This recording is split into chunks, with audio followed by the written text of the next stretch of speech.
O livro de Josué. Vamos voltar e lembrar a história até agora. Deus escolheu Abraão e a sua família se tornou o povo de Israel, que é então escravizado no Egito. E assim, através de Moisés, Deus resgatou Israel do Egito. Ele fez uma aliança com eles no Monte Sinai e os guiou pelo deserto. Israel então acampou fora da terra prometida e Moisés os chamou para obedecerem os mandamentos de Deus, para que eles pudessem mostrar a todas as outras nações como Deus é. O livro de Josué começa logo depois que Moisés morreu e Israel está pronto para entrar na terra. Então, a história de Josué é projetada com 4 pontos principais. Josué primeiro leva Israel para a terra prometida. E lá, eles encontram toda a hostilidade dos cananeus e entram em batalha. Depois das suas vitórias, Josué divide a terra prometida como herança para as 12 tribos. E, então, o livro termina com esses discursos finais que Josué dá ao povo. Vamos nos aprofundar e ver como tudo isso flui junto. A primeira sessão começa com a morte de Moisés e Josué é apontado como o novo líder de Israel. E o autor intencionalmente apresenta Josué como um novo Moisés. Assim como Moisés, Josué chama o povo a obedecer a Torá, o que significa obedecer aos mandamentos da aliança que foram dados no Monte Sinai. E então Josué envia espiões para a terra, assim como Moisés fez em Números, capítulos 13 e 14. A diferença é que as coisas dão muito mais certo dessa vez. De fato, até mesmo alguns cananeus se convertem e seguem o Deus de Israel. Josué então lidera todo Israel através do rio Jordão e para a terra. Assim como o mar se separou para Moisés no Êxodo, aqui também o rio Jordão se separa e os sacerdotes carregam a Arca da Aliança, levando todo Israel com eles. Agora, no capítulo 5, a história muda. As pessoas olham de volta para as suas raízes como o povo da aliança de Deus. E assim, a nova geração é circuncidada e eles celebram a sua primeira Páscoa na terra. Mas então, eles se viram e se preparam para seguir em frente. E Josué tem esse encontro doido com o guerreiro misterioso, que é o comandante angelical do exército de Deus. E Josué pergunta: você está conosco ou é com nossos inimigos? E o guerreiro responde: com nenhum dos dois.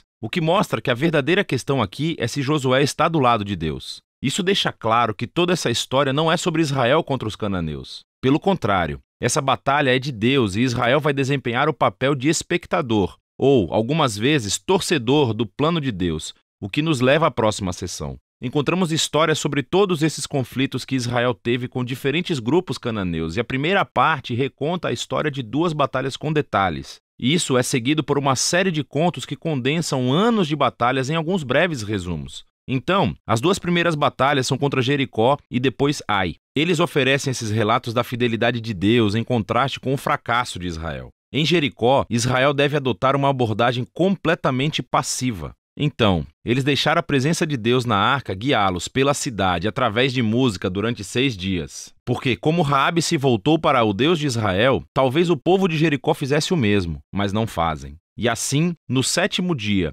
os sacerdotes tocam as trombetas e as paredes caem, levando Israel à vitória. O objetivo da história é mostrar que Deus é quem vai libertar o seu povo. Israel simplesmente precisa confiar e esperar. Agora, a próxima história da batalha em Ai tem o objetivo oposto. Há esse israelita chamado Acã. Ele rouba de Jericó alguns dos bens consagrados que deveriam pertencer somente a Deus e depois ele mente a respeito disso. É uma jogada bem cruel depois de tudo que Deus fez por Israel. E assim, Israel vai para a batalha contra a cidade de Ai e eles são totalmente derrotados. E é somente após o arrependimento humilde e ao lidar severamente com o pecado de Acã que Israel ganha a vitória. E assim, juntas, essas 2 histórias têm um lugar na frente para mostrar um objetivo importante. Se Israel vai herdar a terra, eles devem ser obedientes e confiar nos mandamentos de Deus. Eles não recebem tratamento especial. Agora, a segunda parte dessa sessão começa com os gibeonitas, um grupo cananeu. E eles fazem exatamente o que Raabe fez. Eles se voltam para seguir o Deus de Israel e fazem paz com Israel. Isso está em contraste com todos esses outros reis cananeus que começam a formar alianças e coalizões e querem destruir Israel. Então, Israel entra em batalha com eles e tem uma vitória esmagadora. E assim, toda essa sessão conclui com uma lista de resumo de todas essas vitórias ganhas por Moisés e depois por Josué. Vamos parar por um segundo, porque há a possibilidade de que essas histórias e a violência nelas irão incomodá-lo. E, se você é um seguidor de Jesus, você é obrigado a se perguntar: Jesus não disse para amar os seus inimigos? Por que Deus está declarando guerra aqui? Então, primeiro, por que os cananeus? As razões principais são dadas anteriormente na história bíblica. É que a cultura dos cananeus se tornou extremamente corrupta moralmente, especialmente quando se trata de sexo. Veja o capítulo 18 de Levítico. E eles também praticavam amplamente sacrifício de crianças. Veja Deuteronômio capítulo 12. E Deus não queria que essas práticas influenciassem Israel. Os cananeus tinham que desaparecer. O que levanta uma segunda questão. Deus realmente comandou a destruição de todos os cananeus como um genocídio? Então, à primeira vista, você olha as frases usadas nessas histórias. Eles os destruíram totalmente, não deixaram nenhum sobrevivente ou tudo o que respira.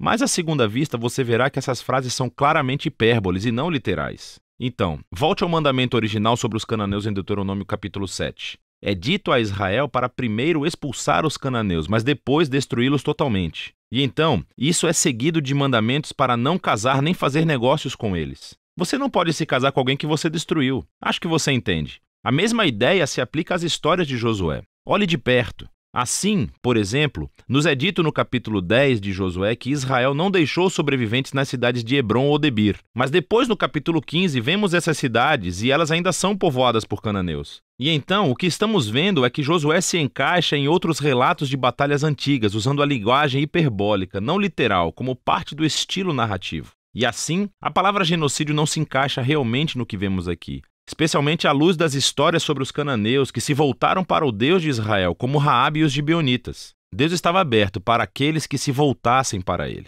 A última coisa a pensar é que essas histórias marcam um momento único na história de Israel. Essas batalhas estavam limitadas ao pequeno grupo de pessoas que viviam na terra de Canaã. Com todas as outras nações, Israel foi ordenado por Deus a buscar a paz. Veja o capítulo 20 de Deuteronômio. E assim, o propósito dessas histórias de batalhas nunca foi dizer a você, leitor, para cometer violência em nome de Deus. Pelo contrário, elas mostram Deus trazendo sua justiça sobre o mal humano, em um momento único na história, e como ele livrou Israel da aniquilação pelos cananeus. Agora, vamos voltar ao conceito do livro. Depois de anos de batalhas, vemos um Josué envelhecido e ele começa a dividir a terra entre as 12 tribos de Israel. E a maior parte dessa seção é uma lista de linhas de limite. E, vamos ser honestos, é um pouco entediante. É como ler um mapa sem fotos. Mas, para os israelitas, essas listas eram muito importantes. Esse foi o cumprimento das promessas antigas de Deus a Abraão, de que os seus descendentes herdariam a terra prometida. E agora tudo estava chegando aos detalhes, o que leva à seção final. Josué dá 2 discursos ao povo. Eles são muito semelhantes aos discursos finais de Moisés em Deuteronômio. Josué relembra-os da generosidade de Deus, como ele os trouxe para a terra e os resgatou dos cananeus. E assim, ele os chama para rejeitarem os deuses cananeus e serem fiéis à aliança que fizeram. Se fizerem isso, terão a vida e a bênção na terra. Mas se forem infiéis, Israel vai receber o mesmo julgamento divino que os cananeus receberam. Eles serão expulsos da terra para o exílio. E assim, Josué deixa Israel com uma escolha. O que Israel vai fazer? Essa é a grande questão que paira sobre Israel quando termina a história. E esse é o livro de Josué.